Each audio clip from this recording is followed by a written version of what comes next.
sometimes I started baking the pot, the large pot. I put a pan and I put another one on top. Then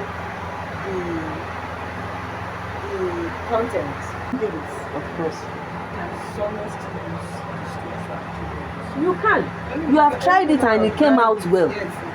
It's dry heat. Baking has to do with dry heat. Do you understand? It has to do with dry heat. Whatever you can do to achieve your heat being dry. It's just the time that you need. Yes. Hours. Exactly. But gas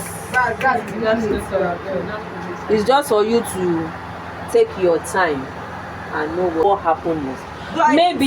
Maybe some of the things she used.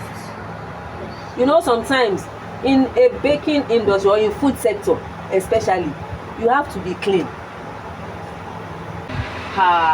Some of the equipment she used, maybe when she placed them, she had to put naphthalene balls inside, and that's one thing about very, very harsh. So by the time she's going to use, even if you wash, naphthalene balls smells. So she might actually use it to bake, and after baking, it still came out with the smell. Because I used to